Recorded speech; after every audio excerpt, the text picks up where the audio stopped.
నమస్తే అవధాని ఛానల్ స్వాగతం. నేను చేసిన వీడియోలు మీకు నచ్చినట్లయితే లైక్ చేయండి, షేర్ చేయండి, సబ్స్క్రైబ్ చేయండి. అట్లాగే బెల్ ఐకాన్ మీద నొక్కితే నేను వీడియో అప్లోడ్ చేసిన వెంటనే మీకు సమాచారం అవుతుంది, చూడొచ్చు, కామెంట్ చేయొచ్చు. కేరళలో పరిస్థితులు చేజారుతున్నాయా? వాస్తవానికి ఈ మాట ఎవరైనా ఆర్ఎస్ఎస్ వాళ్ళు కానీ కాంగ్రెస్ వాళ్ళు కానీ అంటే అధికారంలో ఉన్న వామపక్షాల ప్రగతిని సహించలేక వీళ్ళు కామెంట్స్ చేస్తున్నారు. కానీ ఈ కామెంట్ చేసిన సిపిఐఎం నాయకుడు. CPIM is in power at Kerala, please keep it in mind. P Jayaraman, ఆయన పి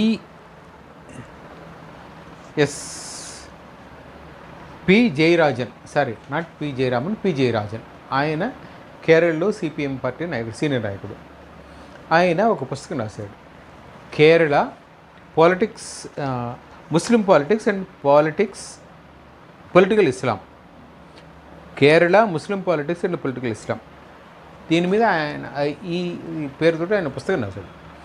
ఆ పుస్తకం నెక్స్ట్ మంత్ రిలీజ్ అవుతుంది. దానికి సంబంధించి ఒక మీడియా సంస్థ ఆయన మాట్లాడితే ఏమంటే, కేరళలో ఇస్లామిక్ ప్రభావం పెరిగిపోతుంది, దీనిని నియంత్రించకపోతే ఇది సమాజానికి ప్రమాదం.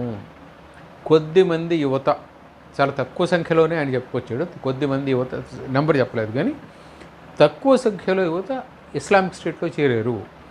వాళ్ళు విదేశాల్లో, ఆఫ్ఘనిస్తాన్లో అక్కడ పోరాడారు. ఆఫ్ఘనిస్తాన్ కదా ఆయన చెప్పింది, వేరే కంట్రీ, అక్కడ పోరాడారు. జమ్మూ కాశ్మీర్లో మన పోలీసులు పోరాడారు, చనిపోయారు. సో దీనిని నియంత్రించకపోతే దేశానికి ప్రమాదం, రాష్ట్రానికి ప్రమాదం అని చెప్పుకొచ్చాడు. వాస్తవానికి ఈ మాట కన్నా మిగిలిన వాళ్ళు ఎవరు చెప్పినా దాన్ని మీడియా కానీ ఇంకోళ్ళు కానీ అంటే ఉద్దేశపూర్వకంగా అభాండాలు వేస్తున్నట్టు చేస్తున్నాడు. కానీ ఇది అది కాదు. ఆ రూలింగ్ పార్టీలో ఉన్న నాయకుడు చెప్పాడు. This is one point. Second point ఏమిటి అంటే, దీనిని నియంత్రించాల్సిన పూచి ఎవరిది అంటే మళ్ళీ అధికారంలో ఉన్న వాళ్ళదే, సిపిఐఎం వాళ్ళది, ఐ మీన్ లెఫ్ట్ పార్టీ వాళ్ళది. వామపక్షాల కూటమి అక్కడ ఉంది కనుక వాళ్ళదే. Left democratic front is in power అక్కడ. కానీ ఏం జరుగుతోంది అంటే, దీనిని నియంత్రించలేకపోతున్నారు. ఐయుఎంఎల్, ఇండియన్ యూనియన్ ముస్లిం లీగ్, వీళ్ళ ప్రభావం చాలా ఎక్కువ ఉండి జమాతే ఇస్లామీ ఏ హింద్ వంటి సంస్థలు, ప్రోగ్రెసివ్ డెమోక్రటిక్ ఫ్రంట్ వంటి సంస్థలు చాలా ఎక్కువ ప్రభావం చూపిస్తున్నాయి. అవి బలపడడానికి ఐయుఎంఎల్ వంటి సంస్థలు కారణమవుతున్నాయని నేను చెప్పుకొచ్చాడు. So there is a danger. అయితే కేరళ ఫైల్స్ సినిమా వచ్చింది కదా, దానిని మాత్రం ఆయన ఖండించాడు. ఆయన ఏమంటాడంటే, కేరళ ఫైల్స్ సినిమాలో తీసుకున్న అంశాలు పూర్తిగా తప్పు, బట్ యువత ఇస్లామిక్ టెర్రరిజం వైపు ఆకర్షితులవుతున్న మాత్రం వాస్తవం. అంటే he wants only part of it to accept, right. ఆయన అభిప్రాయం, ఎవరి దాని గురించి వ్యతిరేకించక్కర్లేదు. He has every right to express his opinion, but at the same time he accepted part truth is yes, Islamic terrorism పెరిగిపోతుంది. అంటే కేరళ పక్కనే మనం ఇది చూసాము, కర్ణాటక, ఆ పక్క నుంచి ఇటు వస్తే మనం ఉంటాం. So this is not of. And Hyderabad is already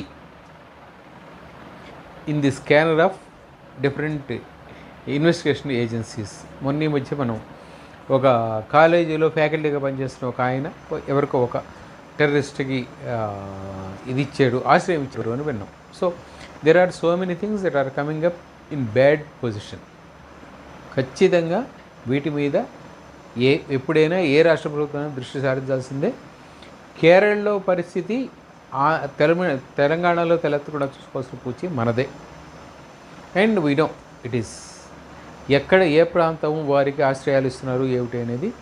and ఇంతకుముందు ఎక్కడ ఎటువంటి పేర్లు జరిగినా మనకి రెఫరెన్స్ ఎక్కడ ఉంది అనేది మనందరికీ తెలుసు. దాని గురించి పెద్దగా మాట్లాడుకోకర్లేదు. It is open, it's not secret, it's open for public. So let us see what the government will like. But కేరళలో పరిస్థితి తెలంగాణలో రిపీట్ అయితే ఆశ్చర్యపోవక్కర్లేదు. ఎందుకంటే ఇక్కడ కూడా కాంగ్రెస్కి మిత్రపక్షంగానే ఈ నిన్నటి వరకు బీఆర్ఎస్తో ఒక వచ్చిన ఎంఐఎం ఉంది. So let us hope the government will act properly. Avadhani.